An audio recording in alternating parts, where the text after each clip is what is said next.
Hi, this is Clint Richardson with the Corporation Nation and Clint4P.com, as well as the reality blog. Today I just wanted to take a break from doing all this vaccine research because it's a little bit heavy on the soul, and I wanted to talk to you again about the CAFR situation, about the financial structure of government. Something I actually haven't covered in any detail is called the Commingled Fund. Now, each state basically has a what you might call a mutual fund where all of the cities, townships, and other incorporated municipalities or municipal corporations, which are all created by the state corporation, which is, if you go all the way up to the top, becomes a federal corporation. Each state has been usurped into that function because we are talking about a corporate structure as government. Now, what I want to talk about today are these Commingled funds. Basically, it's called, in Utah, it's called the State Treasurer's Investment Fund, um, or the Public Treasurer's Investment Fund, I believe is the term. I don't actually have the Utah uh, report up, but I do know that from the city CAFR of the Salt Lake City Corporation and from the county corporation that they both have over $300 million stashed away in this Commingled fund, this state treasurer's investment fund. Now, I'm not going to get into Utah because Utah's a fairly small, a small bird to small fish to fry. What we're going to do is we're going to take a little look at California because California is just this huge conglomerate. What is the eighth largest corporation in the world, something like that. So we're gonna just pull up the state Commingled funds that California governments are involved in, and again, it's like a mutual fund where all the cities and counties, the municipal corporations, all invest in. And this is very important because we're talking about trillions of dollars around the country. And that's why I'm covering this today, because this is where your money goes. This is you as a taxpayer paying this into the government, and the government is putting your money into a fund, or I should say a series of funds, and those funds can be anything from the general fund, which you'll find actually listed on your taxpayer budget, but all the other fiduciary funds and enterprise funds you will not, because these are businesses. For instance, the fund that supports the golf courses, or the fund that supports the water and sewer districts. Now we have the sheriff is now a special district here. And so what you'll find is that all of these cities and counties are contributing to this fund, this mutual fund. So let's get right into it. Let's start with how did this get started? What is the law that states that this can actually happen? And what we find is that it comes from UCC code, Universal Commercial Code. Now, some people actually don't even believe that exists, but of course it's on the government website, so it exists.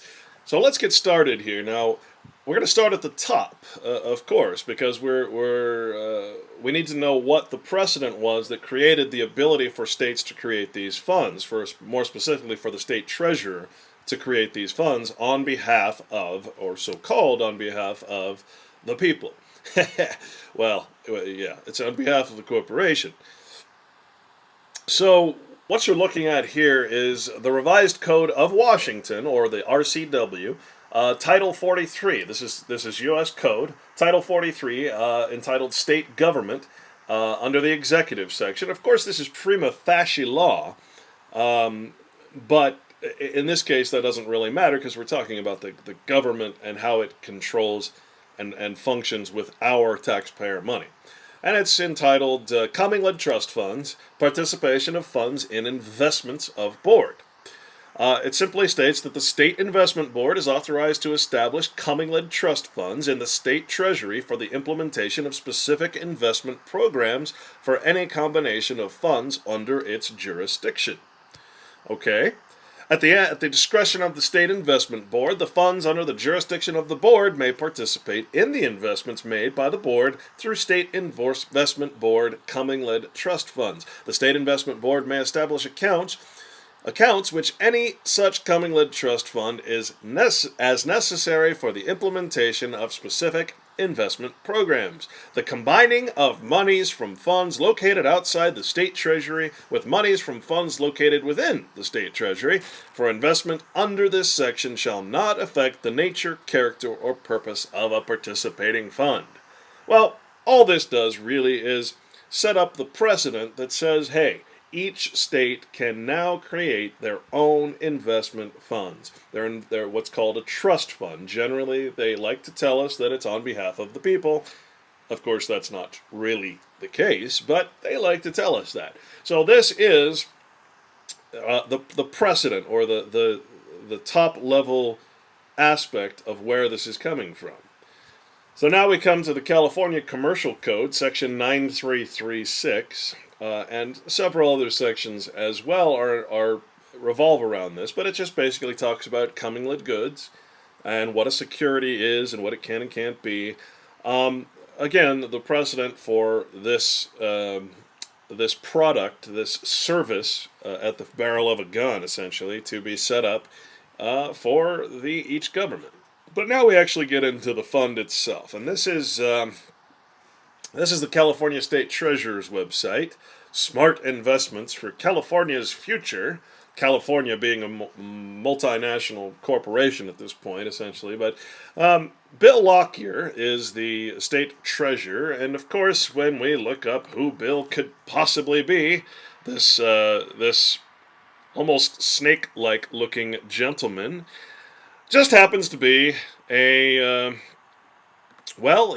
happens to be a former California Attorney General, and of course, that means that he is an attorney, which means that he takes the oath to the bar and that he is a member of a foreign corporation with his allegiance pledged to that bar. Okay, so we know that 70 to 80% of our politicians are lawyers and attorneys. This is very much a problem and why things have gotten out of hand. Okay, so the first thing we're gonna come across is what's called the Pooled Money Investment Account, or PMIA, and the Local Agency Investment Fund, LAIF. When we go to the PMIA and we click on the Overview section, here's what we find. Through the Pooled Money Investment Account, or PMIA, the state treasurer invests taxpayers' money to manage the state's cash flow and strengthen the financial security of local government entities. PMIA policy sets as primary investment objectives safety, liquidity, and yield. In other words, they want to make a profit off of your taxpayer money. The Investment Division of the State Treasurer's Office manages the PMIA under statutory authority granted by California Government Code, Section 16430 and 16480.4. The Pooled Money Investment Board governs the PMIA. The State Treasurer chairs the board, which also includes the State Controller and the State Director of Finance. Now here's where we start finding out what's going on here. The PMIA has three primary sources of funds: the State General Fund, special funds held by state agencies, and monies deposited by cities, counties, and other entities into the Local Agency Investment Fund, or LAIF. At the end of August 2011, the PMI portfolio totaled $63 billion. The daily investment activity in August of 2011 averaged $409 million. Investment Division staff invest PMIA funds in a wide range of securities, using more than 100 brokers, dealers, banks, and direct issuers of commercial paper and corporate debt. By law, PMIA monies can be invested only in the following categories: U.S. government securities, meaning federal securities essentially, securities of federally sponsored agencies, domestic corporate bonds, interest-bearing time deposits in California banks, savings and loan associations, and credit unions, very important, prime-related commercial paper, repurchase of reverse purchase agreements, security loans, bankers' acceptances, negotiable certificates of deposit, and loans to various bond funds. Okay. The LAIF allows cities, counties, and special districts to place money in a major portfolio and, at no additional cost to the taxpayers, use the expertise of Investment Division staff. Participating agencies can withdraw their funds from the LAIF at any time. Very important. That means your city can get this fund, these funds, I should say, this money, this taxpayer money, and use it to help you. It's simple as that. At the end of August 2011, the LAIF had two 1,783 participating agencies at a balance of $23 billion. Huh. Boy, all this money just sitting there and you don't even know it's there. It's all hidden in plain sight, you see. Under the time deposit program, the PMIA provides money to community banks at competitive rates. Eligible institutions are commercial banks, savings banks, and credit unions that are federally insured and licensed to accept deposits in the state of California. Banks which receive time deposit funds can use the money to expand economic opportunity and create jobs in the communities they serve. The banks are serving you, you see. Just to translate, so that you understand how your government works. Okay, first of all, I've uncovered in great detail with the Great Pension Fund hoax and my other work that the government owns these banks that they're depositing these monies into. You can't even start a bank without getting government permission. So, what this says is that your taxpayer money is actually being collected from you. It's then being put into this this pooled money investment account, and then it is being transferred out of that account, that fund, I should say, the local investment fund, and it is being given to banks. You see, so what's happening is our taxpayer money is collectively being taken from us, and then it is being given to banks, to re-loan our money to us. Instead of using the taxpayer money that is collected to actually pay for roads and schools and all of these things, no, they don't do that, you see. That's not how the game works, because they want that money in these funds, because that's the only way they can make a profit off of your taxpayer money, is to invest that money. So they give it to their investment-held or stock-held banks, which in turn loan your own taxpayer money back to you, and actually what's funny is they loan it back to themselves. So the government takes your taxpayer money, puts it in a bank, and then the bank loans that money back to the government. I mean, it's nuts. This is how your financial system works. This is the crime, the financial terrorism that's happening all the time in every state. Just look up your local, your state Commingled fund, and you will see that you have the same thing going on in your state. Commingled funds are very common. There's also multiple funds in each state. All right, so now we have the understanding that our money is actually being used against us. It's actually being it's being it's being used in a constant state of usury, where they're making money off of our money and then charging us interest to use our money, even though it's taxpayer money, because it goes into those banks. All right, so here's the California State Treasurer's side again. We're going to go down the list, and we see a section called Annual Reports. Okay, so the annual reports, we see 2009-2010 fiscal year, and this is for the pooled money investment account. So we're going to pull that report up, and what we get is this, the 54th annual report. That means this thing's been around for 54 years, for 2009-2010. There's old Bill down there.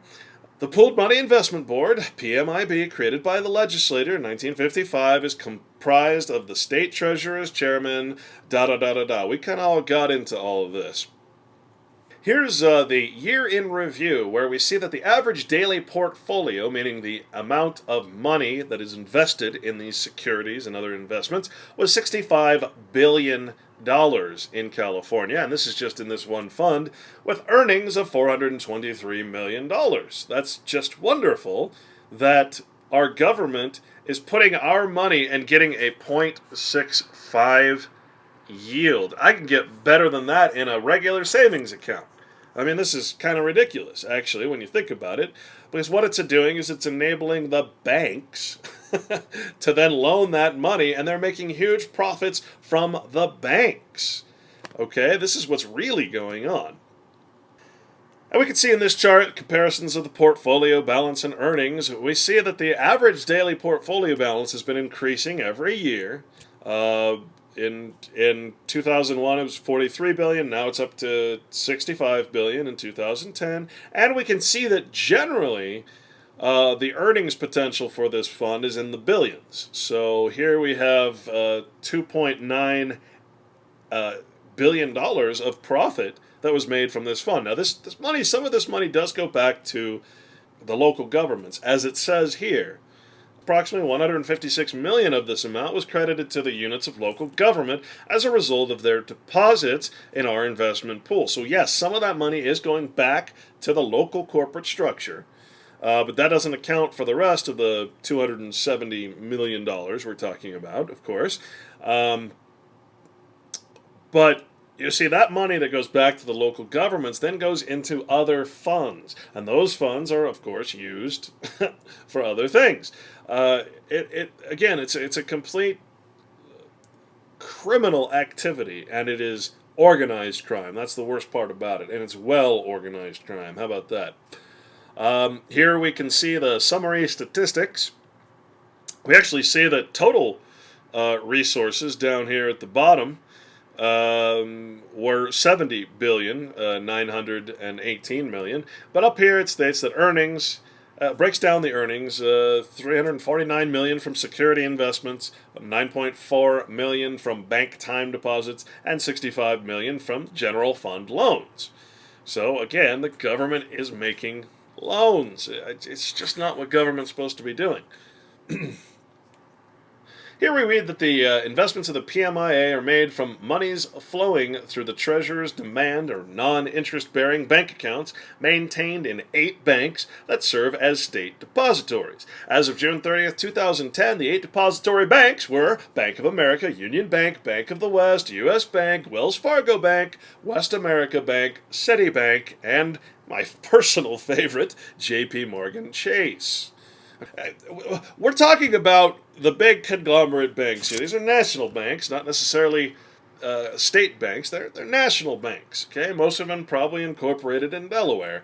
The balances allowed for banking services represent compensation for handling 283,468 bank deposits, 44.7 million checks deposited, 331,194 dishonored checks. In other words, the government apparently is writing bad checks. 966.4 million in currency deposited, 9.5 million in coin deposited, and 135.9 million warrants paid. So can you imagine that the government here, where it says 331,000 dishonored checks, you know what that means? That means that the government's purposefully writing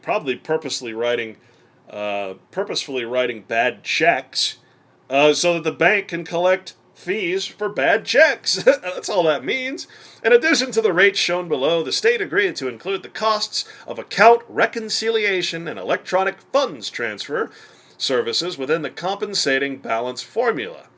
Starting in 1991-1992 fiscal year, the cost of these two services are paid with balances on a lagged actual basis when billed by each bank. During the 2009 and 2010 fiscal year, a total of $105 billion was collected under the EFT contract, and approximately $2.1 trillion flowed in and out of the state treasurer's demand accounts. Now, obviously, these banks are making bank off of the services that they are providing. Services being late fees and bad check fees and all these other things. So, we go to the schedule of banking services for this year, 2010 fiscal year, and we see that total banking service fees totaled $9.64 million. That is what California taxpayers are paying banks to have the banks take our taxpayer money and loan it back to us. This is the government racketeering that I'm trying to get you folks to wake up to. This is what is happening to your money. Here's something created by the Federal Deposit Insurance Corporation, which again is a federal corporation. They say it right in the name. Called NOW, which is negotiable order of withdrawal. And it says the accrued interest earned on NOW account balances during fiscal year 2009-2010 was $3,943,000. That's a pretty good return. I gotta say, that's what they're making off our money on just what they have in this account. Under investment program, it states that California commercial banks, savings banks, and credit unions receiving these state deposits must secure them with approved securities having a market value of at least 110% of the deposits, or with approved promissory notes secured by mortgages or deeds of trust having a market value of at least 150% of the deposits. So what does that mean? That means they're taking the loan that they gave to you, because the bank is now the main holder of your lien on your home, your mortgage, and backing these funds, the monies that government is investing, the securities, and they're backing it with your own property. Do you understand the tyranny here? Do you understand that you are a slave of your own making? This is happening right under your nose, and you have no idea it's happening. It's just amazing. And of course, I'm I'm sitting here going, geez, how can I get people to understand what government is doing? That they're not only raping you, they're re-raping you. They're raping you through taxation and coming back for sloppy seconds through their banks. I mean, what do you need to hear? At the end of 2009-2010, interest-bearing time deposits were held by 48 commercial banks, 6 credit unions, and 4 savings banks throughout California. Wonderful. Total earnings for the PMIA in 2009-2010 were $423,803,000. These earnings were created as follows. In the general fund, $41 million. Fish and Game Preservation Fund. Did you know there was a fund for that? $638 million profit. Surplus Money Investment Fund. That means all the extra money. I don't know what they're calling extra money, but $223 million in profit. Local Agency Investment Fund, which we talked about, $156 million. Public Employees Retirement Fund, $1 million. And State Teachers Retirement Fund, $426,000. So even the pension funds are investing in these trust account funds that are Commingled funds. The corruption here is most foul, if you can't tell. Here's a look at the analysis of the portfolio, meaning what investments are actually in this fund. And we see U.S. Treasury bills, U.S. Treasury bonds and notes, federal agency, I think that's coupon securities, federal agency discount notes. You see it's all mostly federal and commercial banking paper, basically. Corporate bonds, repurchase agreements, reverse repurchase agreements, AB 55 loans, yeah, totaling $65 billion. And this is also very important because we're talking about a summary of investments and earnings for the fiscal year. So this is the cumulative look, and that's what's so great about the CAFR, again, is that we get a cumulative look at how much money has been going in to the funds, how much they're earning each year, and how much that fund is growing or shrinking each year. And of course, in 2001, the average daily investment balance was $39 billion, and we can see, of course, now that has gone up to over $50 billion today. And under the summary of investments and earnings, we can see that the $65 billion in the total investments, whereas in 2001 it was $43.8 billion, and that's been growing slowly ever since. Here's a list of the financial community coverage, meaning the banks that are involved in this, and you can see there's quite a few of these. There's your big ones like Citibank. There's Barclays, which is an international corporation, I think based in England, if I'm not mistaken. And then we get to the section called participation. There were over 1,000 special funds and accounts participating in the surplus money investment fund as of the last day of fiscal year 2010, and their combined deposits totaled $37 billion. Department of Water Resources Electric Power, Highway Safety and Traffic Reduction Fund, Mental Health Services Fund, Public Buildings Construction Fund, California Housing Finance Fund, Unemployment Compensation Disability Fund, Safe Drinking Water Fund, that's probably where they buy the fluoride. Each of these has over $1 billion in each fund. Disaster and Flood Bond Fund, Housing Emergency Shelter Fund, Public Employees Retirement Fund, and State Schools Facility Fund. I mean, geez. Again, the earnings for just the surplus money that they're toying around with, your taxpayer money, was $224 million. Same earnings rate at 0.65%. And finally, we come to the Local Agency Investment Fund. Local Agency Investment Fund was established by Chapter 730 Statutes of 1976, and this fund enables local government agencies or trustees to remit money not required for immediate needs to the state treasurer for the purpose of investment. In order to derive the maximum rate of return possible, the state treasurer has elected to invest these monies as a part of the PMIA. And under participation, we see that as of June 30th, 2010, there were 2,779 participants in this fund, consisting of 54 counties, 474 cities, 1,792 special districts. California is flooded with these special districts, and 289 trustees and 170 bond accounts. So 54 municipal corporate counties and 474 municipal corporate cities, of course these are the big cities, are invested in this account. And finally, under the pooled money investment account, we see a summary of investments and earnings. And this goes back all the way to 1956 and 57 when this fund was initiated.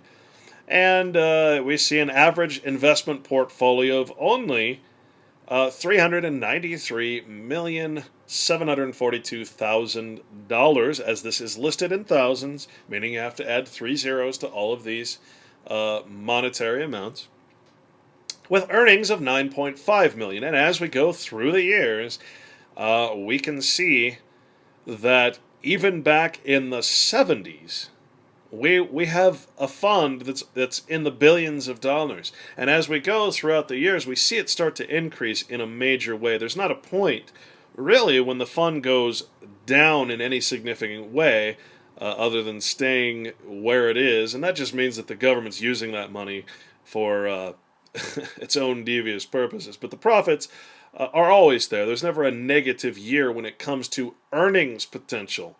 So even if the fund goes down, they transfer the money out, the earnings potential is always there. And we see that every year the earnings get a little bit bigger, and they start getting into the billions.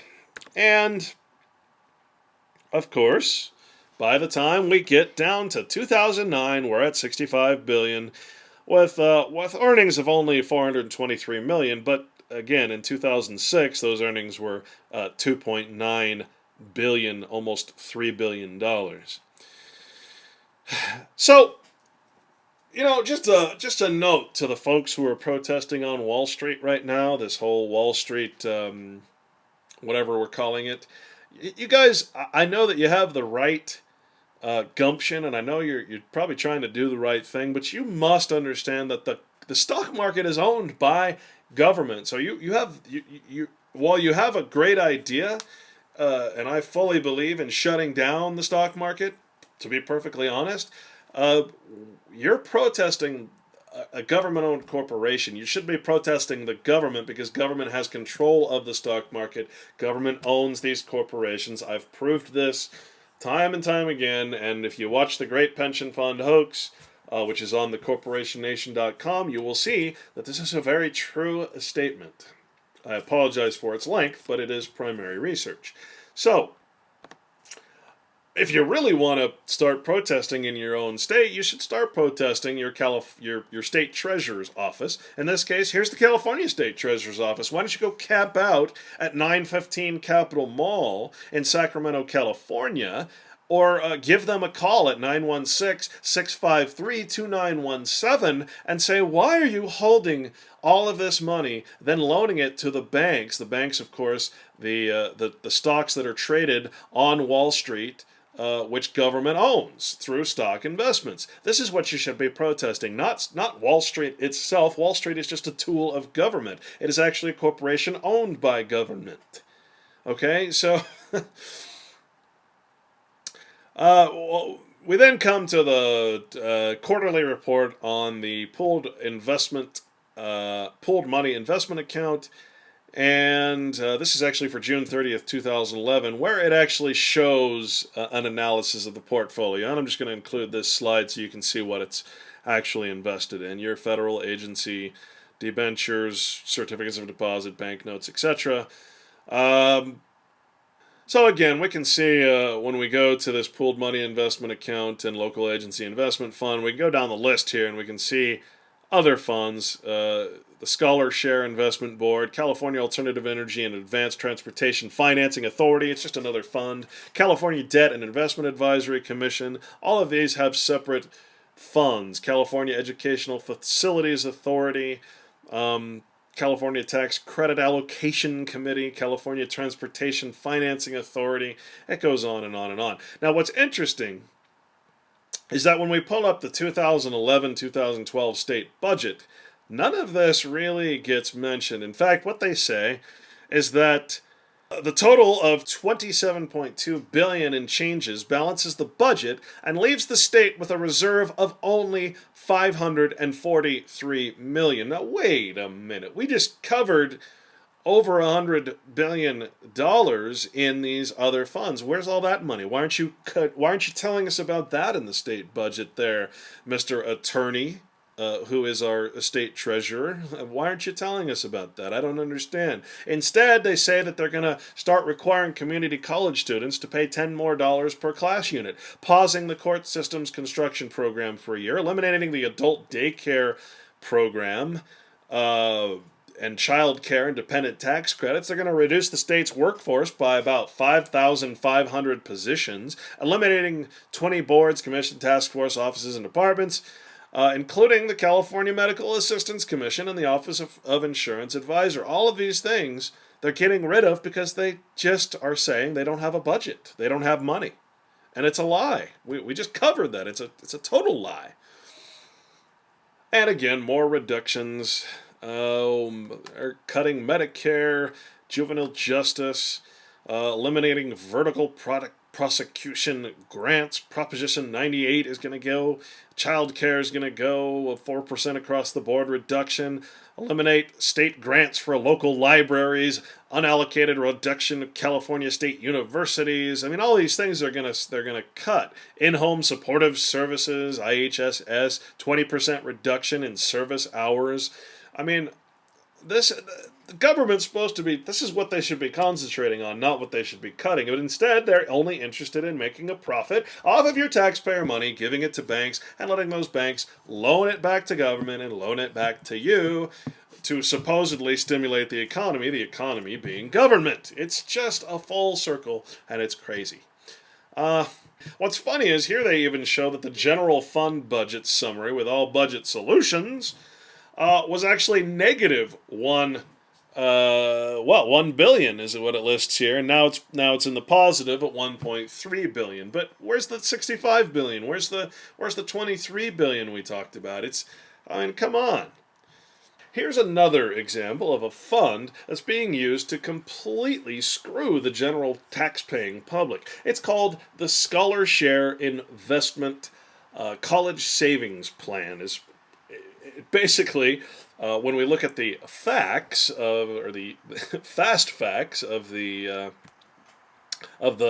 savings plan or the fund, we see that $4.1 billion is the amount currently being invested in the Scholar Share College Savings Program. So that's coming from people who are investing for their future to go to college. So the government not only taxes you, it lets you invest in your future taxation.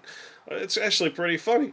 What's incredible about this is that at the bottom of the list, it says that $833 billion is actually the overall total education loans that are outstanding, both federal and private, as of June 30th, 2010. This is just for California's school system. Now, why is this important? Well, $4.1 billion is the amount currently being invested, but $833 billion is what's owed to the state by the taxpayers to go to their schools. Now, government, of course, requires you to have a college education for certain jobs. It requires you to go to school to get a license to be in healthcare, to get a license to be so many different things, so many different technicians and all these things. So you have to go to the school. They don't offer it for free as so many other countries do. And of course, students who have borrowed from this corporate structure called the state of California and the federal government that supports it owe $833 billion in loans still to the overall total education loans outstanding. So almost $1 trillion is owed to the state of California by taxpayers who were forced to go. So, I mean, thanks, California, for putting our fresh young minds on antidepressants and then forcing them to pay for the rest of their lives for a crappy education while placing them at the bottom of the list for education in the world. And of course, they're using California taxpayer money to loan to California's taxpayers' children so that they can become good little taxpayers someday themselves and be permanently indebted to the corporation, and then requiring that education again to get a job or a permit to even work in the state. Again, a full circle of corruption here, completely organized crime. What a racket. We're talking about a system that forces you into its structure, not only through the use of its currency, but through the use of taxation. It then uses that taxation and forces you to borrow from your own money to go to school. I mean, oh boy. And of course, over to the left, it states that ScholarShare is managed by Fidelity Investments. Now, of course, Fidelity is the same company, government-owned corporation, that actually holds the CUSIP bonds that are bonded on prisoners and traded on the open market. Fidelity Investments. We're giving our money, and it's going to Fidelity Investments. It's going to J.P. Morgan Chase, as we read earlier, to Citibank, to Bank of America, to Wells Fargo. What? Now, if you folks on the Wall Street kick really want to go and protest and do the right type of protest, you need to go where the money is. So here's something that's coming up that you could protest, and you would have a legitimate cause to actually protest. Here it is. Local Agency Investment Fund Conference Reservation. Treasurer Bill Lockyer and the Local Agency Investment Fund, LAIF, staff recognize the economical budget constraints impacting local agencies, especially travel and training budgets. This year's annual Local Agency Investment Fund Conference is scheduled for October 20th, 2011 at the Convention Center in downtown Sacramento. And the registration deadline is October 7th. You want to protest? Go protest these people who are holding $25 billion or $23 billion of your taxpayer money and investing it not without any benefit to you, essentially. You want to protest something? This is where it's at. Go find these conferences. Go find these gatherings of these organized crime bosses like old Bill Lockyer here, the former attorney general with the oath to the Bar Association, and go protest there. This is where the money is. Wall Street, again, it's just a private corporation. It's a government-owned corporation. NASDAQ, a government-owned corporation. It's in the stock reports that government puts out that they own the stock in these companies. Barclays, the rating companies, they're all owned by government. So when a rating company like Barclays or Moody's actually Standard & Poor's actually rates these securities and everything, it's government telling them what to do. It's not a separate entity. It's not a regulatory body. It's simply the government saying that our junk bonds are AAA rated, and they are that way because we own the rating companies. I mean, you guys, stop protesting the wrong way and start doing it the right. Start understanding the CAFR system, because if you don't, you're never going to understand the way the stock market works. And the way the stock market works is the government owns the stock market, the government owns the companies that are traded on the stock market. There is no evil corporate structure that's controlling government. It's quite the opposite. Government is controlling the evil corporate structure. So please, start learning about this CAFR stuff. I beg you, start learning about your local agency investment funds, your pooled money investment, your state treasurer accounts, your pension funds, your state trust funds, your college education funds, unlimited amounts of funds, as we've covered in this presentation. So please start looking into these things.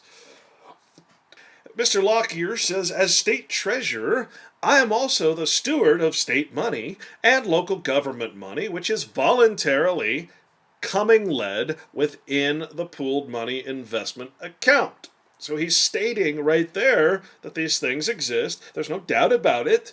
Here's what you do. I or my staff will be happy to answer any questions arising from my comments regarding the state's financial condition and the need for federal intervention in the financial markets, or from any event that might ever cause you concern. Well, I'm extremely concerned that you're giving my taxpayer money, or I used to live in California. You're giving California taxpayer money to banks so that the banks can reloan that money to the people. Okay, I am concerned about that. The people, I hope, that are watching this should be really concerned, and I believe that the people should start calling Mr. Lockyer, talking to his secretary and saying, why are you holding my money? Why aren't you repairing our roads? Why aren't you doing the things that need to be doing? And why are you cutting all the services the government is supposed to be providing?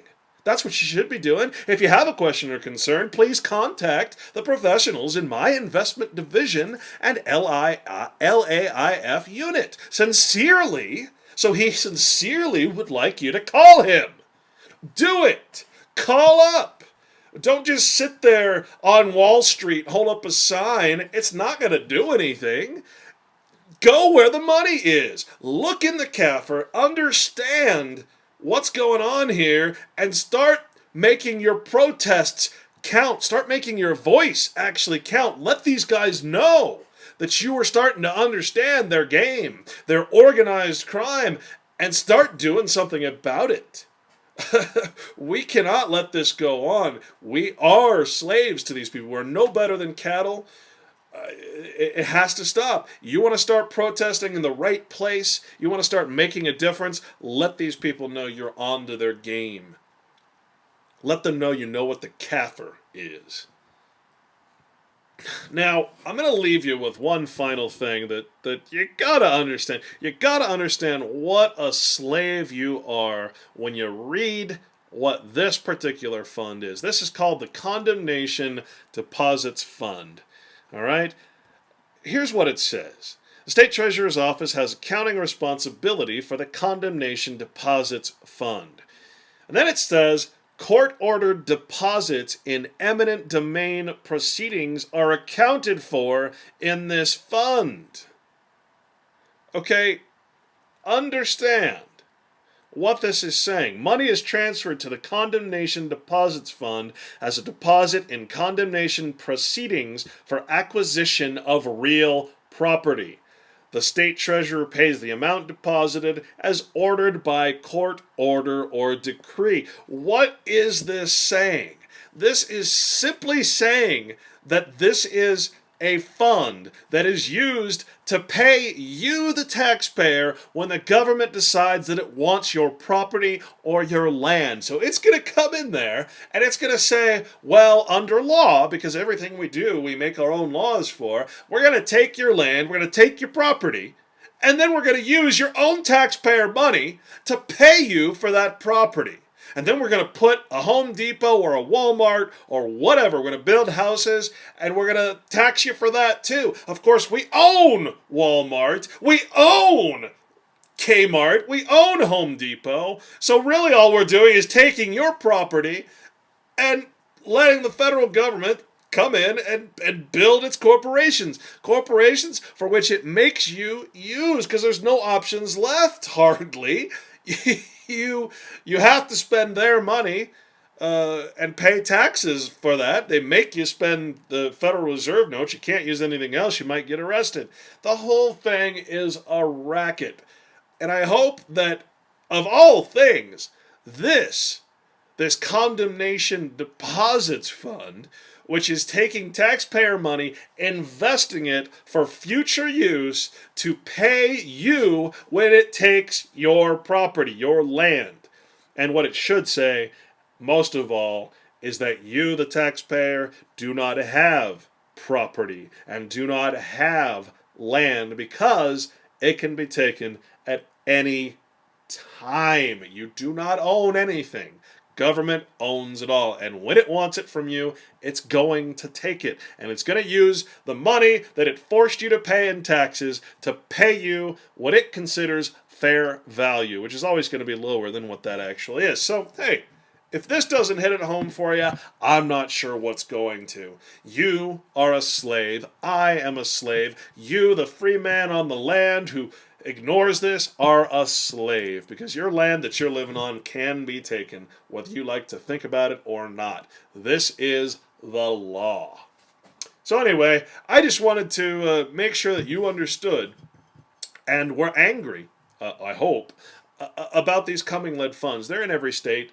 They are an integral part of government, and it is your taxpayer money being loaned back to you, because government is giving all your taxpayer money to the banks, paying $9 million in bank fees, writing bad checks so that the bank can collect